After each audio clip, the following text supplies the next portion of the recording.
Chapter 44. In the room where the dressing table stood, and where the wax candles burned on the wall, I found Miss Havisham and Estella, Miss Havisham seated on a settee near the fire, and Estella on a cushion at her feet. Estella was knitting, and Miss Havisham was looking on. They both raised their eyes as I went in, and both saw an alteration in me. I derived that from the look they interchanged.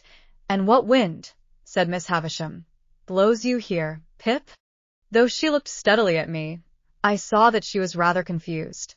Estella, pausing a moment in her knitting with her eyes upon me, and then going on, I fancied that I read in the action of her fingers, as plainly as if she had told me in the dumb alphabet, that she perceived I had discovered my real benefactor. "Miss Havisham," said I went to Richmond yesterday to speak to Estella, and finding that some wind had blown her here, I followed. Miss Havisham motioning to me for the third or fourth time to sit down, I took the chair by the dressing table, which I had often seen her occupy. With all that ruin at my feet and about me, it seemed a natural place for me, that day. What I had to say to Estella, Miss Havisham, I will say before you presently in a few moments. It will not surprise you. It will not displease you. I am as unhappy as you can ever have meant me to be. Miss Havisham continued to look steadily at me. I could see in the action of Estella's fingers as they worked that she attended to what I said, but she did not look up. I have found out who my patron is. It is not a fortunate discovery, and is not likely ever to enrich me in reputation, station, fortune, anything. There are reasons why I must say no more of that. It is not my secret, but another's. As I was silent for a while, looking at Estella and considering how to go on, Miss Havisham repeated, "It is not your secret, but another's."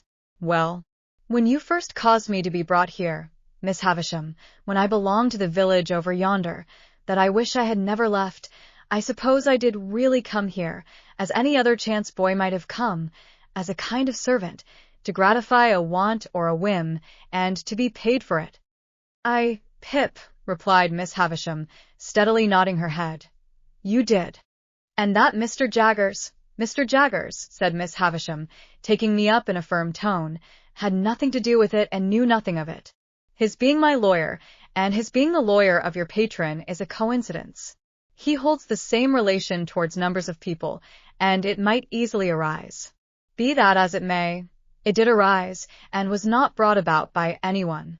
Anyone might have seen in her haggard face that there was no suppression or evasion so far, but when I fell into the mistake I have so long remained in, at least you led me on," said I. "Yes," she returned, again nodding steadily. "I let you go on. Was that kind?" "Who am I?" cried Miss Havisham, striking her stick upon the floor and flashing into wrath so suddenly that Estella glanced up at her in surprise. "Who am I, for God's sake, that I should be kind?" It was a weak complaint to have made, and I had not meant to make it. I told her so, as she sat brooding after this outburst. "Well, she said. "What else?" "I was liberally paid for my old attendance here," I said, to soothe her, "in being apprenticed, and I have asked these questions only for my own information. What follows has another, and I hope more disinterested, purpose. In humoring my mistake, Miss Havisham, you practiced on, perhaps you will supply whatever term expresses your intention, without offense, your self-seeking relations." "I did." "Why, they would have it so." "So would you? What has been my history, that I should be at the pains of entreating either them or you not to have it so? You made your own snares. I never made them." Waiting until she was quiet again, for this, too, flashed out of her in a wild and sudden way, I went on, "I have been thrown among one family of your relations, Miss Havisham, and have been constantly among them since I went to London. I know them to have been as honestly under my delusion as I myself. And I should be false and base if I did not tell you, whether it is acceptable to you or no, and whether you are inclined to give credence to it or no, that you deeply wrong both Mr. Matthew Pocket and his son Herbert, if you suppose them to be otherwise than generous, upright, open, and incapable of anything designing or mean." "They are your friends," said Miss Havisham. "They made themselves my friends," said I, "when they supposed me to have superseded them, and when Sarah Pocket, Miss Georgiana and Mistress Camilla were not my friends, I think. This contrasting of them with the rest seemed, I was glad to see, to do them good with her. She looked at me keenly for a little while, and then said quietly, "What do you want for them?" "Only," said I, "that you would not confound them with the others. They may be of the same blood, but, believe me, they are not of the same nature." Still looking at me keenly, Miss Havisham repeated, "What do you want for them?" "I am not so cunning, you see," I said, in answer, conscious that I reddened a little, "as that I could hide from you, even if I desired, that I do want something. Miss Havisham, if you would spare the money to do my friend Herbert a lasting service in life, but which, from the nature of the case, must be done without his knowledge, I could show you how." "Why must it be done without his knowledge?" she asked, settling her hands upon her stick, that she might regard me the more attentively. "Because," said I began the service myself, more than 2 years ago, without his knowledge, and I don't want to be betrayed. Why I fail in my ability to finish it, I cannot explain. It is a part of the secret which is another person's and not mine." She gradually withdrew her eyes from me, and turned them on the fire. After watching it for what appeared in the silence, and by the light of the slowly wasting candles to be a long time, she was roused by the collapse of some of the red coals, and looked towards me again, at first vacantly, then with a gradually concentrating attention. All this time Estella knitted on. When Miss Havisham had fixed her attention on me, she said, speaking as if there had been no lapse in our dialogue, "What else?" "Estella," said I, turning to her now, and trying to command my trembling voice, "you know I love you. You know that I have loved you long and dearly." She raised her eyes to my face, on being thus addressed, and her fingers plied their work, and she looked at me with an unmoved countenance. I saw that Miss Havisham glanced from me to her, and from her to me. I should have said this sooner, but for my long mistake. It induced me to hope that Miss Havisham meant us for one another. While I thought you could not help yourself, as it were, I refrained from saying it. But I must say it now. Preserving her unmoved countenance and with her fingers still going, Estella shook her head. "I know," said I, in answer to that action. "I know. I have no hope that I shall ever call you mine, Estella. I am ignorant what may become of me very soon, how poor I may be, or where I may go. Still I love you. I have loved you ever since I first saw you in this house." Looking at me perfectly unmoved and with her fingers busy, she shook her head again. It would have been cruel in Miss Havisham, horribly cruel, to practice on the susceptibility of a poor boy, and to torture me through all these years with a vain hope and an idle pursuit, if she had reflected on the gravity of what she did. But I think she did not. I think that, in the endurance of her own trial, she forgot mine, Estella. I saw Miss Havisham put her hand to her heart and hold it there, as she sat looking by turns at Estella and at me. "It seems," said Estella, very calmly, "that there are sentiments, fancies, I don't know how to call them, which I am not able to comprehend. When you say you love me, I know what you mean as a form of words, but nothing more. You address nothing in my breast, you touch nothing there. I don't care for what you say at all. I have tried to warn you of this. Now, have I not?" I said in a miserable manner, "Yes. Yes. But you would not be warned, for you thought I did not mean it. Now, did you not think so?" "I thought and hoped you could not mean it. You, so young, untried, and beautiful, Estella. Surely it is not in nature." "It is in my nature," she returned.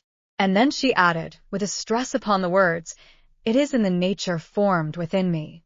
I make a great difference between you and all other people when I say so much. I can do no more." "Is it not true," said I, "that Bentley Drummle is in town here, and pursuing you?" "It is quite true," she replied, referring to him with the indifference of utter contempt, "that you encourage him, and ride out with him, and that he dines with you this very day?" She seemed a little surprised that I should know it, but again replied, "Quite true." "You cannot love him, Estella." Her fingers stopped for the first time, as she retorted rather angrily, "What have I told you? Do you still think, in spite of it, that I do not mean what I say?" "You would never marry him, Estella?" She looked towards Miss Havisham and considered for a moment with her work in her hands. Then she said, "Why not tell you the truth? I am going to be married to him." I dropped my face into my hands, but was able to control myself better than I could have expected, considering what agony it gave me to hear her say those words. When I raised my face again, there was such a ghastly look upon Miss Havisham's that it impressed me, even in my passionate hurry and grief. "Estella, dearest Estella, do not let Miss Havisham lead you into this fatal step. Put me aside forever. You have done so, I well know, but bestow yourself on some worthier person than Drummle. Miss Havisham gives you to him as the greatest slight and injury that could be done to the many far better men who admire you and to the few who truly love you. Among those few there may be one who loves you even as dearly, though he has not loved you as long as I. Take him, and I can bear it better, for your sake." My earnestness awoke a wonder in her that seemed as if it would have been touched with compassion, if she could have rendered me at all intelligible to her own mind. "I am going," she said again in a gentler voice, "to be married to him. The preparations for my marriage are making, and I shall be married soon. Why do you injuriously introduce the name of my mother by adoption? It is my own act." "Your own act, Estella, to fling yourself away upon a brute." "On whom should I fling myself away?" she retorted with a smile.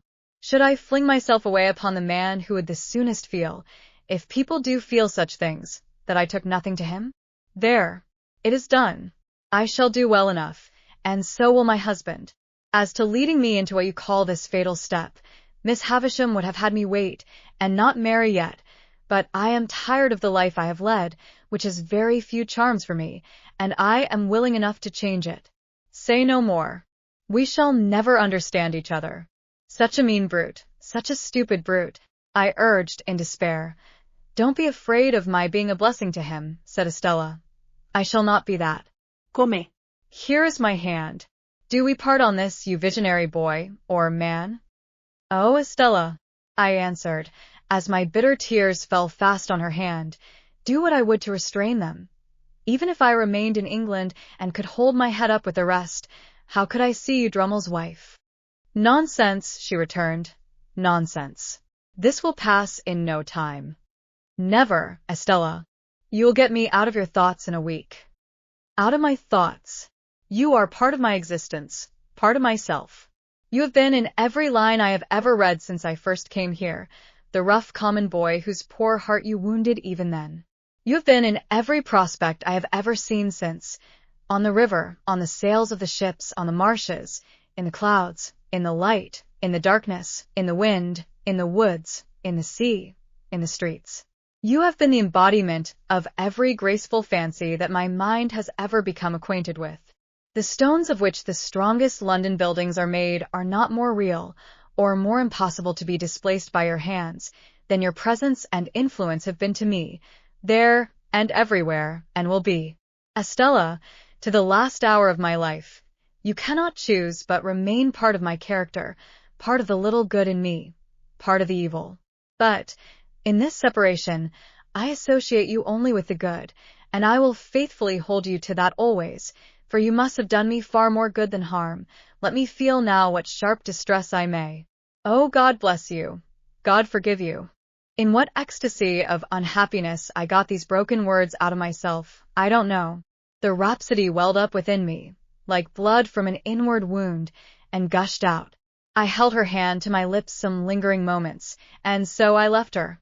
But ever afterwards I remembered, and soon afterwards with stronger reason, that while Estella looked at me merely with incredulous wonder, the spectral figure of Miss Havisham, her hand still covering her heart, seemed all resolved into a ghastly stare of pity and remorse, all done, all gone.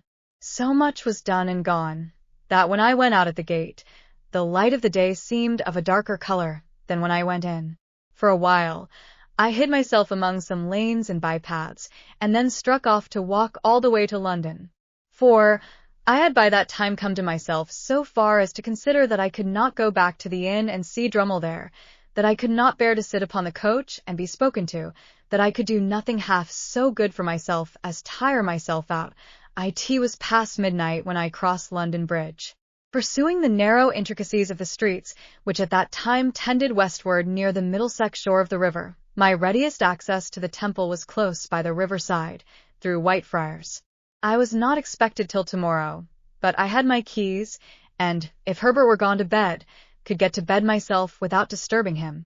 As it seldom happened that I came in at that Whitefriars gate after the temple was closed, and as I was very muddy and weary, I did not take it ill that the night porter examined me with much attention as he held the gate a little way open for me to pass in. To help his memory, I mentioned my name. I was not quite sure, sir, but I thought so. Here's a note, sir. The messenger that brought it said, would you be so good as read it by my lantern? Much surprised by the request, I took the note. It was directed to Philip Pip, Esquire, and on the top of the superscription were the words, please read this here. I opened it, the watchman holding up his light, and read inside, in Wemmick's writing, don't go home.